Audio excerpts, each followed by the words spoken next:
In Freedom, Tennessee, the nights weren't just dark. They were dangerous. Sheriff McCullough's badge didn't stand for justice. It stood for control. And when Marcus Reed, an innocent man, died with truth on his lips, the shadows stirred.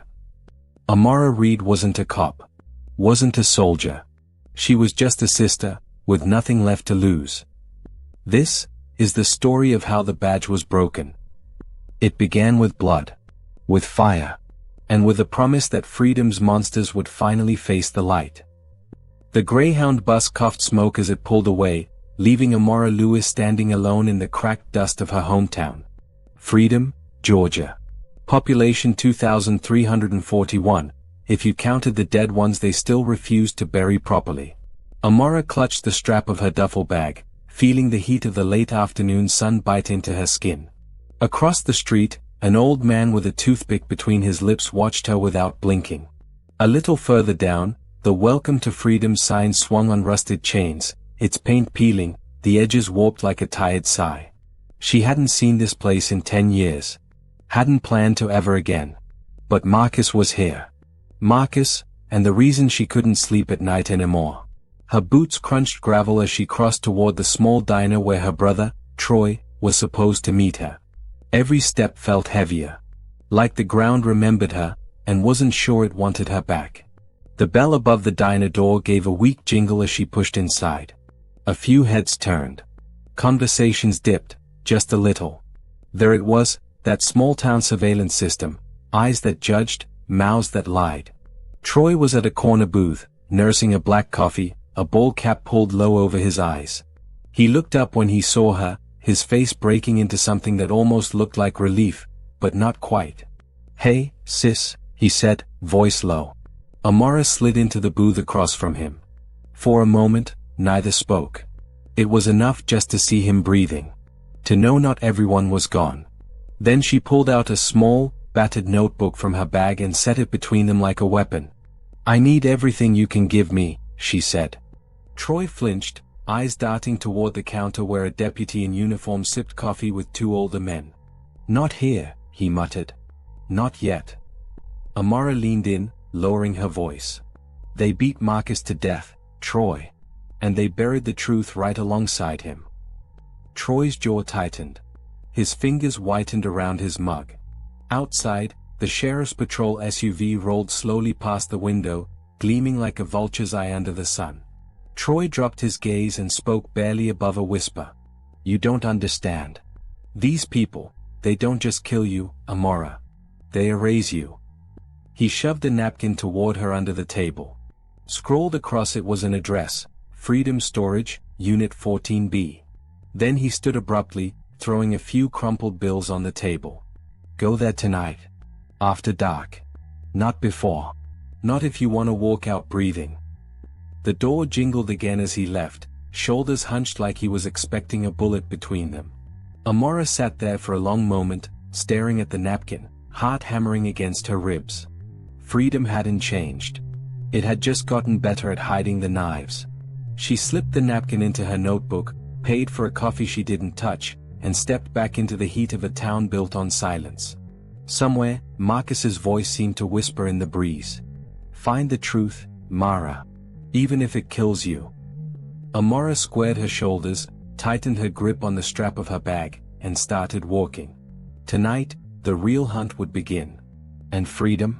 Freedom was about to find out what it meant to be haunted by one of its own. The rusted lock clicked under Amara's trembling fingers. It was just past midnight. Crickets screamed into the darkness, and the humid Georgia air clung to her skin like a warning. Freedom Storage loomed in front of her, a squat, concrete fortress on the edge of town where memories went to rot. The floodlights above flickered erratically, casting long, broken shadows across the cracked asphalt. Unit 14B. Troy's napkin crinkled in her pocket as she approached the door. The overhead lights buzzed once and went out. Perfect. Darkness swallowed the world. Amara hesitated for a beat. Every instinct screamed at her to run. But running hadn't saved Marcus. Running wouldn't save anyone now. She slid the door up with a low groan of metal on metal. Inside, a single bulb swung from the ceiling, casting dim light over dusty filing cabinets, boxes marked personal, and a rolled-up tarp in the corner. She stepped in, heart pounding. "Close it behind you." The voice was sharp, low, and female. Amara spun around. Lana Cruz stood in the shadows, uniform partially unzipped, a nervous twitch in her fingers. Her badge gleamed faintly under the swinging bulb. For a moment, neither spoke. The silence between them was tight enough to strangle. Finally, Lana stepped forward, pushing a worn cardboard box toward her with her foot. "Everything they buried," Lana said. Her voice cracked. "Police reports. Body cam footage. Witness statements they lost. It's all in there." Amara stared at the box like it might explode. "Why are you helping me?" she asked, voice barely a whisper. Lana's jaw trembled. "Because they made me lie. They made everyone lie. And now they're watching me, waiting for me to slip." Her eyes flickered toward the door. "You're the only one crazy enough to still care." The metal door shuttered suddenly. Amara's blood turned to ice. Footsteps. Heavy ones. Multiple. "They're here," Lana breathed. "We have to go. Now." Amara grabbed the box, tucking it under her arm as Lana shoved the door open wider. They sprinted out into the night. Behind them, a flashlight beam sliced through the dark. Voices shouted, too many to count, and a snarl of a radio call crackled through the silence. "Unit 14B. Targets in sight. Bring them in." Amara didn't look back. If she did, she'd freeze. If she froze, she was dead. She and Lana vaulted over the broken fence at the back of the lot, scraping hands and knees on rusted wire. A pickup truck roared to life in the shadows. "Troy. Thank God." Amara threw herself into the bed of the truck, Lana right behind her. Troy slammed the gas pedal, gravel flying as headlights swung wildly behind them. Bullets pinged off the tailgate. Somewhere, someone screamed her name. Freedom had bared its teeth. And now, it was hunting. Troy's truck rumbled down an unmarked dirt road, tires throwing up a storm of dust behind them. Freedom shrank into the distance like a bad memory you could never outrun. Amara sat huddled in the truck bed, one hand clamped over the battered cardboard box, the other bracing against the metal walls. Beside her, Lana Cruz wiped blood from a shallow cut on her temple, her breathing fast and ragged. "Where are we going?" Lana shouted over the engine roar. "Safe house," Troy barked through the back window. "Family cabin. Nobody else knows it's there." Amara's stomach twisted. Safe felt like a lie. In Freedom, there was no safe, just less dangerous. The road grew rougher, trees closing in like silent sentries. Finally, Troy killed the headlights and coasted the truck behind a fallen log, half buried under wild kudzu vines. The cabin was little more than a shack, hidden deep in the woods. Its wood was gray with age, roof sagging at the middle. But it was invisible. Forgotten.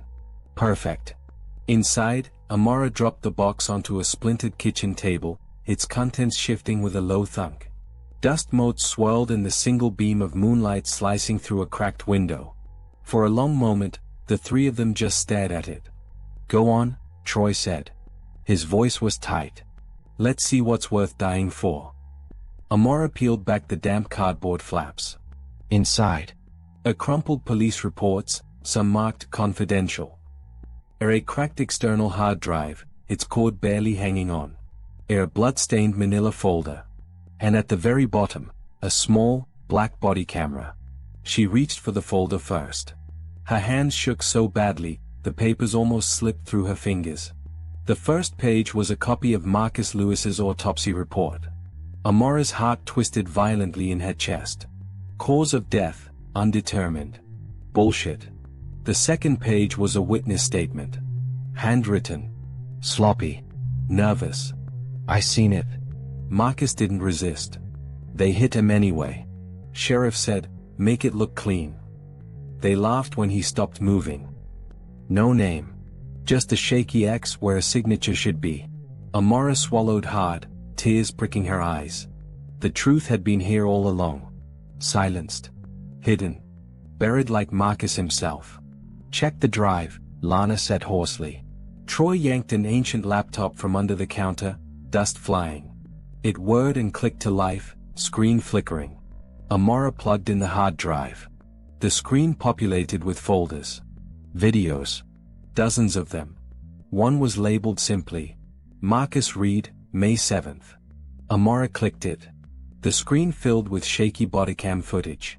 Nighttime. Flashlights. Heavy boots. Marcus's voice came through, clear as a bell. I ain't done nothing. Why y'all dragged me out of my car? The camera shook as the deputy shoved Marcus onto the pavement. Stop resisting, someone barked. Marcus wasn't resisting. He was pleading.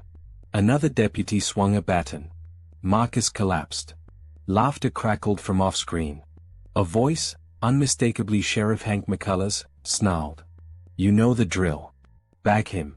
Make sure the tape disappears. The video cut out. Silence smothered the room. Amara sat frozen, rage and grief boiling inside her until she could barely breathe. They killed him, she whispered. And they laughed. Troy slammed his fist onto the table, making the laptop jump. We have to go public, Lana said, her voice shaking. Now. Before they find us. Amara wiped her face, her vision sharp with fury. No. Not just public, she said. We're going to make sure everyone sees this. The news. The courts. The whole damn country. Outside, the woods creaked in the wind. But Amara wasn't afraid anymore. She wasn't just fighting for Marcus now. She was fighting for every name they'd erased. Every voice they'd silenced. Every truth they'd buried under the dirt of freedom. The badge had cast long, dark shadows. But now, it was time for the light. The plan was reckless. It had to be. Amara hunched over the battered laptop as Troy boosted the weak Wi-Fi signal with an old radio antenna rigged with copper wire. The cabin stank of gasoline, mildew, and desperation. But in that moment, it felt like the center of a revolution. You really think they'll air this? Troy asked, chewing a ragged fingernail. They won't have a choice, Amara said. She loaded the video onto 3 flash drives, each labeled with black permanent marker, Truth. She sent anonymous emails to every major news outlet she could think of, CNN, MSNBC, even the tiny Freedom Gazette, the one paper Sheriff McCullough hadn't completely bought off. And then, she hit send. The files shot into cyberspace like flaming arrows. There was no undo button now. No hiding. Troy peered out the cracked window. The woods pressed closer, thick with shadows. Once they know, they'll come for us harder, he muttered. No way McCullough lets this slide. Lana stood guard by the door, one hand on her gun, the other trembling at her side. Let him come, she whispered. Minutes stretched into an endless hour. The laptop pinged once. Then again. News networks were picking up the file. Breaking, police cover up allegations in Freedom, Georgia. Shocking bodycam video emerges in death of local man. Sheriff accused of orchestrating brutality and evidence tampering. Amara sagged into the chair, a fierce, painful joy tightening in her chest. The world knew. Marcus's voice was finally louder than their lies. But joy was a fragile thing. Especially in freedom. The first gunshot shattered the cabin window. Troy hit the ground with a grunt, dragging Amara down beside him. Outside, headlights flared like angry suns. Pickup trucks. Black SUVs. Freedom PD decals. Private militia gear. They sent the whole damn army, Lana breathed. Another shot ripped through the doorframe. Basement. Troy shouted. Amara scrambled after him as Lana laid down cover fire, her pistol spitting angry flashes into the night. The basement was barely more than a pit with a dirt floor and stacked firewood. But it had one thing they needed. A tunnel. Half collapsed, hidden behind rotting boards. Her granddad had dug it during the segregation days, when running wasn't a choice, it was survival. Amara's fingers bled as she ripped the boards aside. The tunnel yawned before them, dark, low, suffocating. Troy shoved her in first. Crawl. Go. Bullets thudded into the walls behind them. Amara clutched the flash drive around her neck, a cheap dog tag chain she'd twisted it onto. Everything that mattered now hung from that chain. The truth. Justice. Marcus's name. She crawled into the darkness, Lana and Troy right behind her, as Freedom's walls shook with rage. And somewhere, deep in the night, the first domino fell. The tunnel stank of old earth and sweat. Amora's hands clawed through the dark, dirt crumbling under her nails, heart hammering so loud it drowned out her own breath. Behind her, Troy grunted with the effort of crawling, and Lana whispered a constant prayer under her breath. Every scrape, every breath, every heartbeat felt like it might give them away. Finally, after what felt like a lifetime, Amora's hand hit wood. Another hidden hatch. She pushed hard. The wood creaked, then gave way, sliding open into the night air. They tumbled out into a thicket behind the tree line, 50 yards from the burning cabin. Smoke twisted into the black sky, carrying with it the memories of everything they'd left behind. Troy yanked Lana out last, slamming the hatch shut and covering it hastily with leaves and branches. "They'll think we burned with it," he gasped. Amora didn't answer. She couldn't. Because standing in the clearing, blocking the road, was Deputy Cal Big Dog Hendricks. Freedom's dirtiest cop. And Sheriff McCullough's right hand. His uniform was half unbuttoned, his belt sagging, and his shotgun dangled loose at his side. But there was no mistaking the hate burning in his eyes. "Drop it," he drawled, cocking the shotgun. Troy raised his hands. Lana cursed under her breath. But Amora just stared at Hendricks, really saw him for the first time. Sweat beading under his lip. Hands trembling slightly. Eyes darting, not just at them, but over his own shoulder. He wasn't just here to catch them. He was scared, too. "You saw the footage," Amora said quietly. Hendricks' jaw flexed. He didn't answer. "They made you lie," she pressed. "Made you hurt people. Threatened you if you didn't." For a moment, the shotgun dipped. "You don't understand," Hendricks muttered. "We took an oath. Not just to the badge. To each other." Amora stepped forward, slowly, heart pounding. "That wasn't an oath," she said. "It was a blood deal. Fear and silence and power." She lifted the flash drive hanging from her neck, letting it glint in the moonlight. "You can end it," she said. "Or you can die with it." The clearing buzzed with the sound of cicadas. The smell of smoke thickened. For one long heartbeat, the world held its breath. Hendricks' hand trembled on the shotgun. And then, slowly, he let it drop into the dirt. "I didn't sign up to be no monster," he whispered. Amora's knees almost buckled with relief. Lana surged forward, cuffing Hendricks with a zip tie. Troy kicked the shotgun farther away. "You'll testify," Amora said. "You'll tell them everything." Hendricks nodded, his shoulders sagging like a man who'd just ripped off a mask he'd worn too long. "You better hurry," he said hoarsely. "McCullough's not gonna wait. He's bringing out the real hunters now." Amora tightened her grip on the flash drive. They had a witness. They had the proof. And they had a mission. But Freedom wasn't done fighting yet. And neither were the shadows. They moved fast through the woods, shadows slipping between trees like ghosts. No flashlights. No talking. Just raw instinct. Amora's muscles screamed with every step, but she didn't dare slow down. The flash drive beat against her chest, a desperate, frantic rhythm. As if even it knew, run. Run faster. Behind her, Troy kept a tight grip on Hendricks' arm. Lana covered the rear, her pistol raised and eyes cold. Somewhere behind them, in the deeper blackness of the forest, came the low, menacing howl of hunting dogs. "They're tracking us," Troy hissed.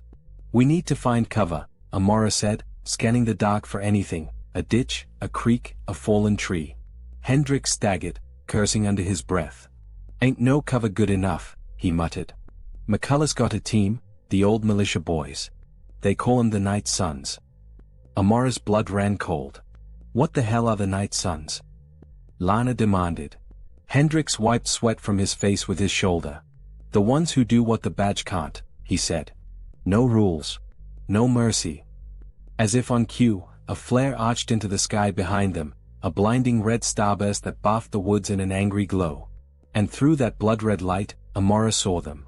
Figures moving through the trees. Camouflage. Assault rifles. Muffled radios. The Night Sons were already here. "Split up." Troy barked. "Meet at the creek bend."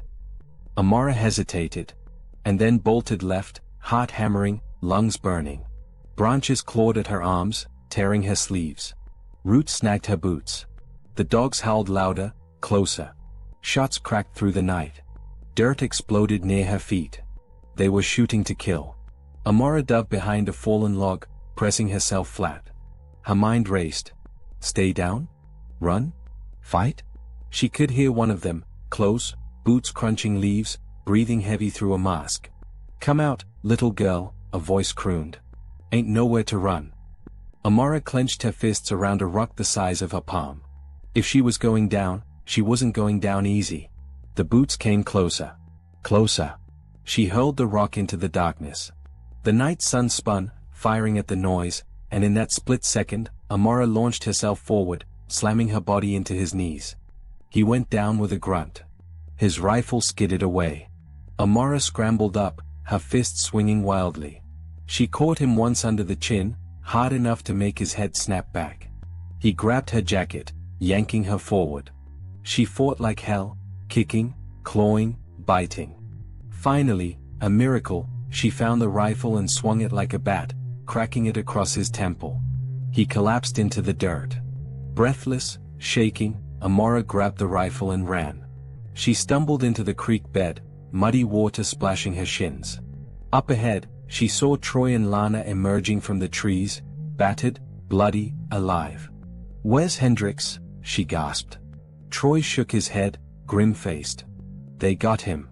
Took him alive." Amara's heart sank. Their witness. Their key. Gone.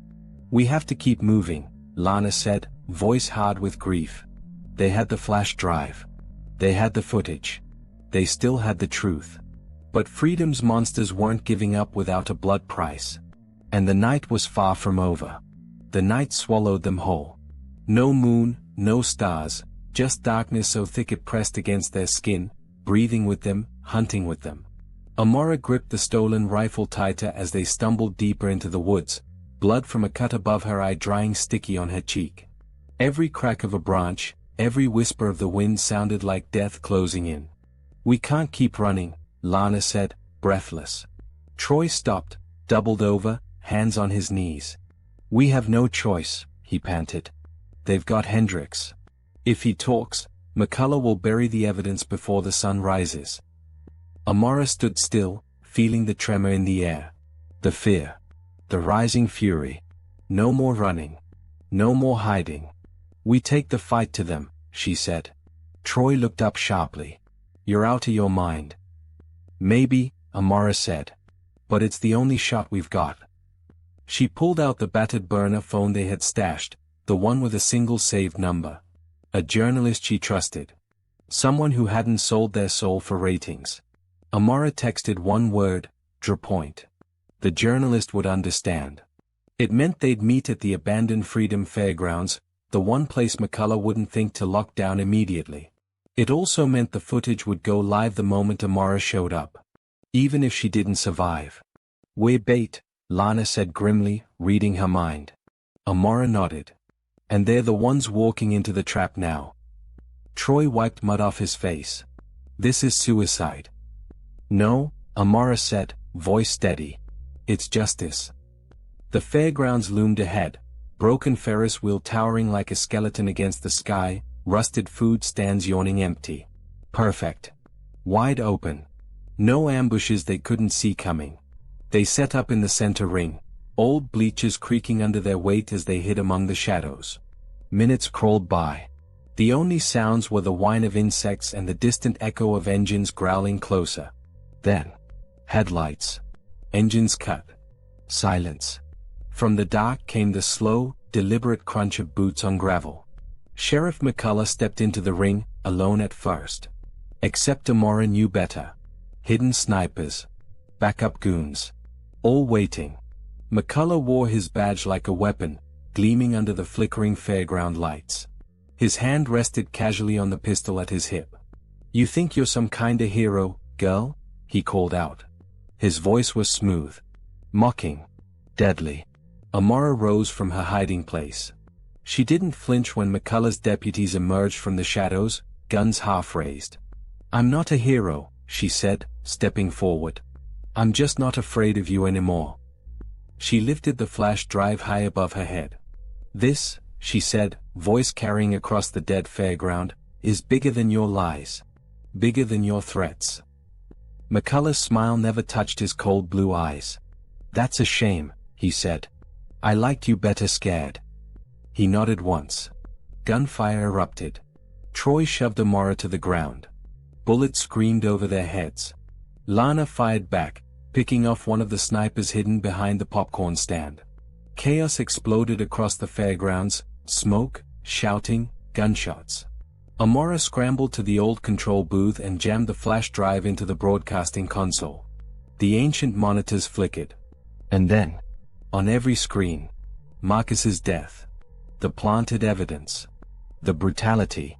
The cover-up. Broadcasted. Live. To every TV station, every smartphone, every social feed in the county. "You're done," Amora whispered. McCullough roared in rage, charging through the smoke. Amora barely had time to duck as he tackled her, knocking the air from her lungs. They wrestled, him a mountain of fury, her fueled by desperation and rage and love. He slammed her head against the dirt. "You think this changes anything?" he snarled. "People like me built this town. And people like me are gonna burn it clean," Amora gasped. Summoning every ounce of strength, she kneed him hard in the gut. McCullough stumbled back, right into Lana's waiting arms. She cracked him across the skull with her pistol butt, sending him crashing into the dirt. Troy zip-tied his wrists behind his back. Sirens wailed in the distance, not McCullough's corrupt boys, but real agents, state troopers, feds. The cavalry had finally seen the truth. And they were coming fast. Amora stood over McCullough's crumpled body. Not smiling. Not gloating. Just breathing. Alive. Free. "Freedom isn't yours anymore," she said quietly. For the first time, McCullough looked afraid. Really, truly afraid. Dawn broke slowly over Freedom, Tennessee. The light didn't bring warmth. Not yet. Ash drifted in the air from the burning wreckage of McCullough's kingdom. The sheriff's office raided, files dragged into the street, deputies handcuffed in their own cells. The headlines screamed across every screen. "Corruption exposed, Sheriff McCullough arrested in brutal cover-up. FBI moves in, Freedom Town officials under investigation." Amora watched it all from the steps of the crumbling courthouse, her hoodie pulled up against the morning chill. Troy sat beside her, a battered coffee cup in his hands. Lana leaned against the railing, her face stitched and bruised but smiling, a rare, honest smile. "Feels like a funeral," Troy said quietly. Amora nodded. "It is." The freedom they knew, the broken, poisoned freedom, was dead. Buried under lies and violence and fear. But maybe, just maybe, something better could grow in its place. The federal agents offered Amora protection. A new name. A new life. She turned them down. This was her home. And it was time to fight for it the right way, with the law on her side this time. Hendricks, bruised but breathing, had been pulled from a muddy ditch just hours before. He testified without hesitation, laying bare every dirty deal McCullough and his night sons had ever touched. Marcus's name was cleared officially. The town square, once named after McCullough's father, would soon bear a new name. Marcus Reed Memorial Park. A place for truth. A place for memory. Amora stood, brushing dust off her jeans. "We've got a long road ahead," she said. Lana cracked her knuckles. "Good. I like a challenge." Troy smiled tiredly. "This time, we build it right." Amora looked out over the town, scarred, battered, but still standing. For the first time in what felt like forever, she believed in the sunrise. And she knew Marcus was smiling somewhere, too. Free. At last. If you love the story, like, comment and hit the subscription button for more interesting stories.